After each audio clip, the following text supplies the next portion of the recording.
Hello and welcome to the weekend wrap-up. I'm Rebecca Brown. We begin with a new measles case here in Arkansas. The Arkansas Department of Health confirmed the fourth infection this week, but this one is our first community spread case. Catherine Rowley spoke with the health department about what to know if you are exposed to the virus. It's probably the most contagious infectious disease that humankind knows. What makes measles so contagious is how long the virus can stay in the air. Unlike a cold or flu, wiping down surfaces doesn't help protect against it. While the MMR vaccine is the most effective way to be protected against the virus, Dr. Jennifer Dillahay tells us there is a difference between being fully and partially vaccinated. This person had received 1 of 2 doses of measles vaccine. But what does that mean? 2 doses would be considered to be fully vaccinated. The first recommended dose is at 12 months of age, 12 to 15 months of age. And then the second dose is generally at 4 to 6 years of age. With that potential 3-year gap in shots, Dr. Dillahay says some children could be eligible for an early dose. We are saying that children who are 6 months through 11 months of age could receive an early dose. Although this would not count as the 2 doses needed to be fully vaccinated, Dillahay says that this could help protect if a person who is not fully vaccinated is exposed. For those hoping herd immunity could keep the measles at bay, Dr. Dillahay isn't sold. But most counties in Arkansas have MMR vaccination rates that are too low to provide community immunity. The health department says it does have the MMR vaccine for anyone who decides to get vaccinated. If you are interested, we have that information right now on THV11.com. Questions remain 3 weeks after a deadly mass shooting in a Conway park. Several suspects in the April incident are in custody. At the time of the shooting, one of the suspects was free on bond for another alleged gun crime. That information is now leading to hard questions about our bail system. I took those questions to a legal expert. The odds that we're playing are the safety of the community versus the inherent civil rights of the charged defendant. After the tragedy in Conway, many in the community are left asking tough questions about the justice system. This comes after finding out that one of the suspects now in custody was already facing serious charges, but still was released on bail. Now, remember, of course, when someone's arrested, it doesn't mean they're convicted. That's the whole point of the process. It's a situation we've seen across the state, but according to Rob Steinbuck, professor of law, there's a reason why. So there's this philosophical concern that you can't just put everybody that you arrest in jail, because after all, that's a type of punishment and it's putting the cart before the horse. With that said, if you arrest someone and then let everyone go and just tell them to show up for the trial, there are 2 problems. The justice system being a double-edged sword, as Steinbuck says. On one hand, defendants have rights, but he understands community concerns. How would you approach it if someone says, well, the system failed us because you let someone out? Yeah, in some respect, that statement is correct. But in the light of recent events, Steinbuck says the Conway shooting could be the catalyst of change. We can move that needle towards safety by changing the standards under which we release people on bail. We can lower the amount of evidence and the burden that's necessary to be demonstrated or satisfied in order to hold someone pending trial if that person has indicators of dangerousness. The Hot Springs School Board responded to calls to remove their superintendent. This week, Stephanie Nahu's husband, Zachary, was arrested on a parole violation. Those violations stem from a 2015 charge related to child sex abuse material. But this isn't the first time the district has dealt with this. Our team was there and shows us how things went and where we go from here. After an executive session, the Hot Springs School Board allowing Dr. Stephanie Nahus to remain in her position as superintendent.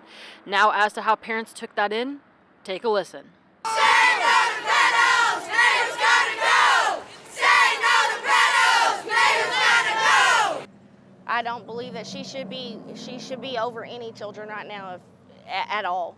Susan Robinson says that she has children in Hot Springs High School. She says that while she feels her children are safe in the school district, she's concerned about the district as a whole. This stems from the arrest of Zachary Nahus, the superintendent's husband.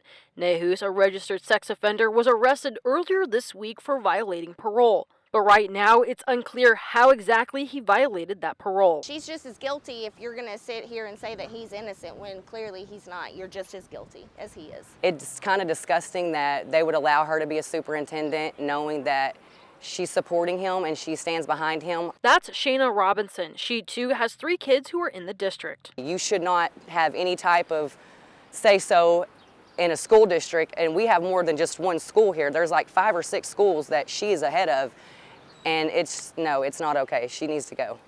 Now, Robinson tells me if Dr. Nahus is not removed, she might be forced to looking at moving her kids. If nothing's done about it, I'm going to consider doing it. Daniela Mayan, another parent with a child in the district, says she can't wait to see what happens to Dr. Nahus. Instead, she plans to act now, transferring her son out of the district. If she steps down, maybe in a year we'll come back. I love this district. I love everything that it stands for. Not currently, though. Let's go back to our old morals. Let's go back to who we were. After the move to keep Dr. Nahus, the district released this statement. It says in part, quote, "The Board of Directors for the Hot Springs School District is fully committed to student safety and is horrified by all forms of child abuse and child sexual exploitation. At this point, with only 4 out of 5 board members present, the board does not feel equipped to make any decision concerning leadership and staffing." They closed by saying that at this time, Dr. Nahus will remain in leading the district and has the support of the board. In Hot Springs, Catherine Rowley, THV 11 News. The board does plan to have another special meeting in 2 weeks on May 15th. They say they will reconsider the decision then after they have more information and all board members are present. Of course, we will be there and bring you the latest right here on THV 11. In other news, people in Pine Bluff raising concerns over a new city ordinance. Under the rule, abandoned vehicles must be removed off of city streets. Maya Ellison shares more on what this means and how it could affect you. That our code enforcement department realized that there were some things they needed to do to strengthen the existing ordinance around wrecked vehicles. That's when Pine Bluff Councilman William Fells presented a solution, an ordinance. Basically, this gives our code enforcement more authority to tackle vehicles that are in public right-of-ways, vehicles that are on vacant lots, and vehicles that are on lots with an unoccupied structure. That means abandoned, wrecked, dismantled, or inoperable vehicles are at risk of being towed. We're not out to be, punitive towards residents, but this is mainly for those residents who just flat out just refuse to comply. Our first priority is always working with that resident to figure out a fair solution. Once tagged, a warning notice is placed on the vehicle. From there, you can either comply or appeal to the Code Enforcement Board. They'll give them 24 hours to remove these vehicles if they're in the public right-of-way, and then they'll have 72 hours to remove them if they are on a vacant lot or a lot with an abandoned structure. Why 72 hours? I mean, I think a person, if it's their personal vehicle, if it's not running, then I think they should have a little bit more time. Anthony McGraw recently moved back to Pine Bluff. He was unaware of the recent ordinance, but had a few concerns. That's kind of a catch-22, because I had a vehicle that I didn't have a title to, so it was like a battle trying to get a title for this vehicle. His vehicle left idle, but still intact, a reality for some homeowners in Pine Bluff. I don't think it's fair to them to have properties around them with these vehicles that are, tanking their property values. Vehicles on occupied lots aren't at risk. And Councilman Fells says to clean up the city, it starts here. We have to reevaluate what it means to live in Pine Bluff and to work in Pine Bluff. We have to raise that standard. And we're doing this in a fair way. We are making sure that we are protecting people's constitutional rights. In Pine Bluff, Maya Ellison, THV 11 News. Similar rules are in place in Little Rock and North Little Rock, plus both cities have rules against keeping wrecked or broken down cars on private property. As for Pine Bluff, City Hall is prepared to answer any questions about the ordinance there. The push for better school safety is at the forefront of many leaders' minds across Arkansas. But after a bill aimed at at just that failed in this year's legislative session, districts are looking for other solutions. Morgan Wrigley spoke with the deputy superintendent in Fayetteville about how the district is preparing to implement a new system they will hope lead the way. Starting this fall, Fayetteville schools will roll out a new system aimed at improving school safety. We needed some type of wearable badge for our faculty and staff, which would allow them to continue to have outdoor experiences and all types of learning experiences while being able to call for assistance at any given time. We settled with Centegix crisis alert badges. Deputy Superintendent Dr. Julie Williams says the new technology will give staff multiple options in an emergency, from contacting a colleague to calling 911. The school would program this button to respond to whomever they needed, and a specific tap would go to the police department, a specific tap would go to the principal's department, and then another could be assigned to elsewhere, like a local teachers group inside the building. A bill related to wearable panic alert devices was introduced during the 2025 legislative session, but it did not pass before the session ended. That bill, House Bill 1492, would have required all public schools to implement devices like these for employees. In the meantime, Fayetteville is joining several other districts across the state that already use similar systems. I feel great in that we've been innovative in that measure, and that we can, I hope all schools have the opportunity to have the same type of safety measures in place. And we could go on for days about the things we can do to keep our kids safe, but it's being diligent and being aware, and this is just another step along the way. In Fayetteville, Morgan Wrigley, THV 11 News. Williams says the district received an Arkansas safety grant to cover a large part of the cost for the new system, plus a major boost from the Safer Fayetteville Group, which donated $195,000 to support school safety upgrades. Turning now to a scam alert. If you've been to one of the state's casinos, chances are you've seen offers to play their games online showing up in your social media feeds. But as I found out, those ads and posts are very likely fake.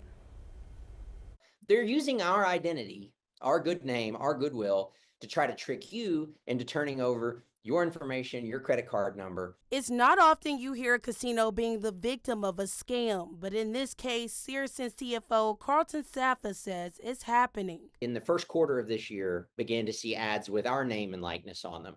And interestingly, we've used trademark protections to have them taken down. Safa says in their most recent report, Searson has taken down more than 300 different ad sites, all falsely advertising their brand. At best, you are going to a website that is a scam. They may look like a casino.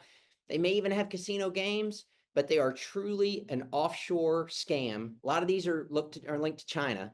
At worst, there's no casino. They're just going to capture your data and steal from you. And this is not just happening in Pine Bluff. Look, we have seen casinos from the Gulf Coast of Mississippi, the MGM down in Biloxi, all the way to Canada, targeted by these scamsters. So what can you do to make sure you're not the next victim? If you have any questions, always go to our Facebook page, Saracen Casino Resort, or look at us on X or Instagram. And if you have a question, ask. But look, if it's somebody touting something that's too good to be true, it is. And if you are wondering whether the casino is just trying to get more money out of you, Safa says here's the difference. The only way to bet legally in Arkansas is with the 3 licensed casinos. And go to our websites, go to Saracen, go to our app, go wherever it is you choose to gamble. But don't take your gambling advice from Facebook, because they're going to lead you astray and they're going to lead you to a scam. Says the Arkansas Attorney General's office, along with the Arkansas Racing Commission, is actively working to address the issue.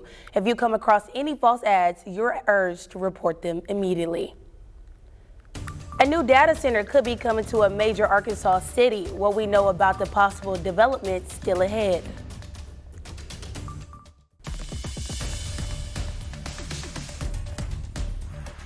The Little Rock City Board made it official. A Fortune 100 company is likely coming to Little Rock. We just aren't quite sure which one yet. Carter 3 tells us what we do know about the incoming data center and what's yet to be revealed. We can't say much about it except for it's a big deal. Mayor Frank Scott Jr. is not the only one keeping quiet. Executive Director Brian Day of the Little Rock Port Authority says holding some details back is common with deals like these. In economic development, There's a lot of things we have to kind of keep quiet until the big announcement. Eventually, everything will be public. But some things already are. Day was able to share a few details about the new facility, which will be located southeast of the airport, near the Amazon distribution center currently under construction. This is going to be $1 billion plus project in a 300,000 square foot building data center. When they're fully built out, they're going to employ 50 plus high-paying jobs. It's a project the Little Rock Regional Chamber is excited about, according to VP for Economic Development Jack Thomas, and he wants to assure people some of the negatives sometimes associated with data centers won't be a problem with this one. This is not Bitcoin, this is not a cryptocurrency mine, this is a Fortune 100 company with world-leading technology that will come to Little Rock if we can get this deal finalized. That's what the next 60 days are for. The company will analyze the site and make sure it fits their needs. Both Day and Thomas are confident that'll be the case. And in June, they'll close on the property, assuming that everything works out, and it will. This is a significant milestone on what could be a major opportunity for Little Rock. I would ask all your viewers just to, sit tight for a couple of months, and these details will come out, and everyone will be impressed. In Little Rock, Carter Thweet, THV 11 News. The mystery company does get some benefits as a part of this deal, like lower electric and water fees, as well as reduced property tax for the first 30 years of this project. The countdown to summer is on, and in about a month, kids start their vacation. While it's typically an exciting time of the year for students, for some families, it's stressful. No school means less free or reduced meals. Brooke Buckner shows us how the Little Rock School District and Arkansas Food Bank are working to combat food insecurity this summer. It's a busy time of year here at the Arkansas Food Bank because the 25th annual Summer Cereal Drive is underway. The Community Development Director tells me it makes a big difference for families every year, and she continues to see the need grow. We have over 400 agencies that we're partnered with, and they're seeing the need increase at their doors. There's a lot of other factors too that we talk about pretty regularly, so inflation is one of them. Claire Tiffin with the food bank says they're trying to fill the gap during the summer months when free or reduced meals aren't as accessible to kids. That's where the Summer Cereal Drive comes in. Obviously, the Summer Cereal Drive has cereal in the name, but it's all breakfast items. So we have oatmeal, protein bars, Nutri-Grain bars, and of course, cereal, but we've only seen the need increase over the summer, so we're really excited to be working with a ton of community partners. The Little Rock School District is also planning to keep students fed this summer. Each child that has applied for our free and reduced by way of application or direct certification through the state will receive $120 per child for the summer. LRSD Child Nutrition Director Stephanie Walker-Hines says that will especially help because this year the district has fewer summer meal sites. Normally we may have this district would have like 25 sites, and this summer we're probably going to have 10 or less. Which impacts certain neighborhoods more than others. They're used to those sites being open and being able to go every day during the summer for breakfast and lunch. Walker-Hines says 78% of the district receives free or reduced meals, so having summer EBT cards definitely helps families. We're one of the few southern states and red states to have a governor that even applied for that waiver, and we are so gracious and grateful for that. In Little Rock, Brooke Buckner, THV 11 News. If you'd like to help the cause, we made it easy to get the information sent right to your phone. Just text the word cereal to 501-376-1111 and we'll send you a link with all 25 locations Tom will travel to this summer and instructions on how to sign up your team to collect. Remember, our goal this year is 500,000 boxes. Yeah, we had that content, but the viewers truly enjoyed what we brought, what the day was going to be about. They loved the family aspect of things. We had the old broadcast pioneer who was flirting with Lauren Ashburn of CNN every morning at 7:25. I love the one you made for me. Frank, well, yeah, he's in Minneapolis. What's she doing to me? In case you missed it, we kicked off a brand new show on THV 11 Plus. Tom Brennan launched the Tom Show with a trip down memory lane. He caught up with his former co-anchors BJ Sims and Robin Richardson. You can watch part 1 of that interview right now on THV 11+, and stay tuned for part 2. He found love on a tennis court, but the sport also ushered him into one of the toughest times of his life. This story of perseverance and next, but first, it's time to eat it up. That's not your mama's burger, I'm telling you right now. That is not your mama's burger. This week on Eat It Up, we are in western Pulaski County at Ferndale Market. Now, this is not just your average market or grocery store. Y'all, they are serving up incredible lunches. We get to try an amazing smash burger, the Oklahoma Onion Smash Burger, not to mention an incredible club. And are you ready for some steak tacos? So what do you say? Let's eat it up!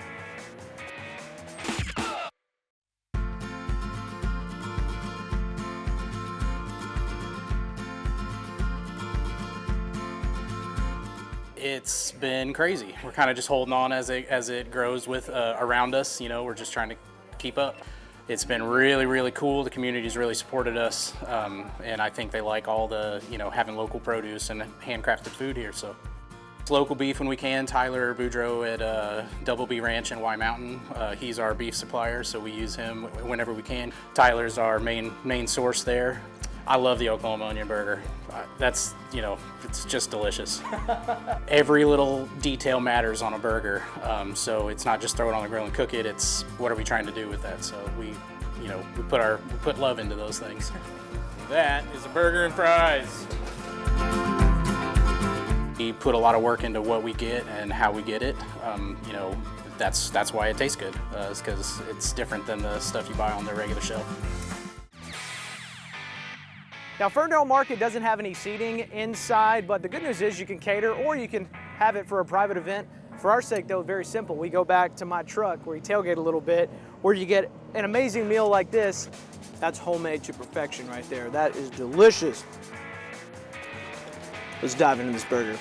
Onion, pickle, mustard, cheese. Let's go. Did y'all see how many onions he put on there? I can see why that's popular.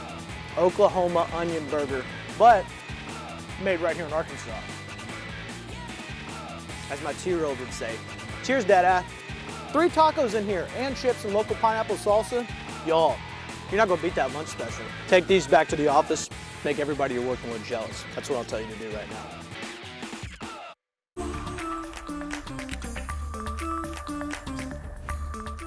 We want to wrap things up with a story of resilience. Male tennis player Rick O'Keefe learned he had cancer by playing the game he loves.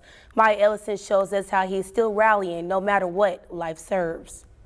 Tennis it's a great escape from everything that goes on in the real world. That's Rick O'Keefe's first love. It's also what led him to his better half. And in 2018, he was a 4-0.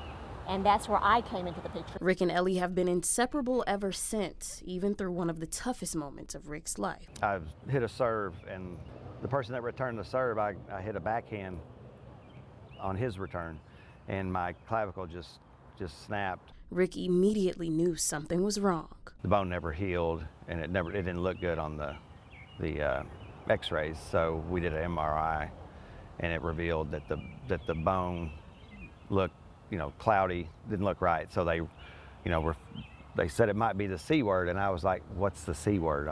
It just didn't enter my mind it was cancer. Further analysis led to his diagnosis, a tumor on his horseshoe kidney, an extremely rare condition. October of 23, it was about the size of a racquetball, so a little smaller than a tennis ball. And then through, you know, the chemo for about a year and a half, we got the tumor small enough, about the size of a golf ball. That's when Ellie started a search for surgeons that specialize in Rick's condition. And then I called Temple in Philadelphia, and that's where I got a live person who transferred me to another live person who happened to be the administrative assistant for Dr. Oon. We were scheduled to go to Houston to get a consultation with a surgeon there that had worked on horseshoe kidneys, and a few days later we talked to Dr. Oon, and that's when we're like, we're going to Philly. Just like that, a surgery was set up. But the day before, he wasn't taking things slow. He had one thing on his mind. I wanted to play because I'm going under anesthesia. What if I never wake up? Tennis kept him focused and resilient. But in the end, we just knew that we could trust that God had this, no matter what. This was Rick a day after his surgery, and 6 weeks of rest led him back on the court. It's not how life shakes you, it's what you shake out of life. For THV 11 News, I'm Maya Ellison. OKeefe is back in Arkansas playing tennis. He recently began radiation treatment on his shoulder, the second step on the road to being cancer-free. And that's it for the weekend wrap-up. We'll see you next week, same place, same time.